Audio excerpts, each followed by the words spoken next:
Oh hello, this is Tak Chung from Walk with Tak. Welcome to my YouTube channel. If you enjoyed this video, please like, subscribe and share. Last Saturday, my wife and I went to shop at H-Mart, which is a Korean supermarket located in Naperville, just south of Chicago. And I love to shop there because it has all kinds of vegetables. In addition, it has many different kinds of noodles, far more than I know what to do with them. First of all, there are different kinds of wheat noodles, and they have rice noodles, they have cornstarch noodles, but there's one type of noodles that my wife really likes is sweet potato noodles. Sweet potato noodles are unique to Korean cuisines, and one type is known as purple sweet potato noodles.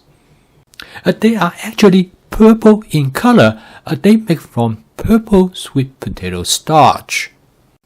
And they have a distinct texture different from either wheat or rice noodles. In this video, I'm going to show you how to create a sweet potato lo mein dish using shrimp and vegetables. Actually, cooking this dish is very simple. All I use is a basic lo mein template. And then I combine it with a template for shrimp and stir-fry vegetables. The first step in cooking this dish is to boil some noodles. I use the entire pack of noodles, which is about 1 pound. As I have discussed earlier, the wok is perfect for boiling noodles. I use my stainless steel wok for this purpose because I don't have to worry about the stainless steel wok to become rusted. It takes only about 5 to 6 minutes to boil the noodle. As long as the noodle reach the texture that I want, I transfer them in a large bowl of cold water. And I rinse them a few times and the noodles are ready. I use about half of these noodles and I store the rest in a plastic container, and they have a shelf life up to about 10 days. Both my wife and I love shrimp, but you can substitute shrimp with chicken or beef. I used about 8 ounces of shrimp and I coat them with 1 tablespoon of cornstarch. I also add about 1 teaspoon of hot chili pepper flakes. And then I add about 1 teaspoon of garlic pepper. And then I mix everything together, use a pair of chopsticks. Make sure the shrimps are well coated with the cornstarch as well as the seasonings. Now this dish contains both shrimp and vegetables, but I'm going to cook the shrimp separately. I started with about 2 tablespoons of vegetable cooking oil. I use the same wok that I used to boil the noodles. However, in order to create a non-stick cooked surface, I'm going to spot season the wok. This method is very simple. If you want to learn more about this method, you can take a look at this video. I'm going to cook this shrimp in a method known as shallow frying. I use a pair of long-handled tongs to lay the shrimp out on the surface of wok in a single layer. I really like this wok because of its versatility. It has a relatively large flat surface area, which is about 9 inches across. This allows me to use it like a small frying pan. I'm going to fry the shrimp on one side first. Because the shrimp is coated with cornstarch, it will create a crispy breading. I then turn the shrimp over to fry the other side.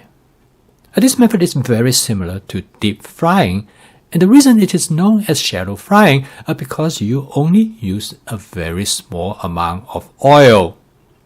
But still, it will create a very light breading and make the shrimp has a crispy texture. And with the seasoning, it gives the shrimp great flavor. I'm going to set the shrimp aside. Now I'm ready to cook the vegetables. And now the beauty of cooking this dish is that you don't need to wash the wok in between. This is going to be a vegetable medley. I'm going to start out with about 1 cup of Brussels sprouts. This is then followed by 1.5 cups of cauliflower. And then I add about 1 cup of zucchini. The ratio of the combination of these 3 different vegetables is intentional. I want the cauliflower to be the dominant ingredient. And from time to time, I will change the combination depending on what I feel like on that day. In fact, the different combination will change the character of the dish. And this is the beauty of stir frying. To be able to create vegetable medleys with different combinations. Of course, you can make substitutions of the ingredients. The next ingredient I add to the wok is some portobello mushroom. I add the portobello mushroom a little bit later during the cooking process. Because based on the texture, how I like the portobello mushroom, I like them to be lightly cooked. I call this process sequential stir frying, and by adding the ingredients at different time point of the cooking process, you can better control their texture and doneness. At this point, I add a little bit more cooking oil from my squeeze bottle. This will allow me to use minimum amount of oil in the beginning of the cooking process. I will only add the amount of oil that I need. It is important to coat all the food ingredients with oil. This will allow the Maillard reaction to occur to generate flavor molecules on the surface of the food ingredients. Next, I add a small amount of water, again using my squeeze bottle, to steam the vegetables. The hot steam will dissolve any food particles that might have burned to the surface of the wok.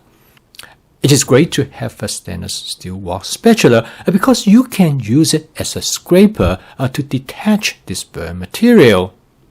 And I call this method spot cleaning because you clean the wok as you cook. It makes your cleaning later on much easier. The dish is almost done. I season the dish with a combination of 2 tablespoons of oyster sauce with 1 tablespoon of hoisin sauce. This will give the dish a light teriyaki flavor, which my wife really enjoys. And the final ingredients I'm going to add to this dish is some cherry tomatoes. And there's a reason that I add the cherry tomatoes right at the end. Because I want to lightly cook them. When I bite into them, I got this nice burst of tomato juice. And by now, the dish is essentially done. I did a taste test. And I decided that something is missing. So I'm going to add half teaspoon of fried chili in oil sauce. Even though neither one of us like spicy food. But this sauce will make the dish more interesting, but it will not make it too spicy. So the final step is to mix the noodles with all the food ingredients in the wok. I use a pair of scissors to cut up the noodle a little bit, so make it easier to mix. It certainly makes a very pretty dish with the purple color of the noodles and the other colors of the vegetables. This dish is a good demonstration of a template. You can easily substitute the Korean purple starch noodles with wheat noodles or rice noodles. For example, I have cooked this dish with great success. Simply use spaghetti pasta noodles. And using this basic template, you can replace the shrimp with either chicken or beef. And you can make substitutions of the vegetables as well. And the final step is for me to place the shrimp on top of the dish.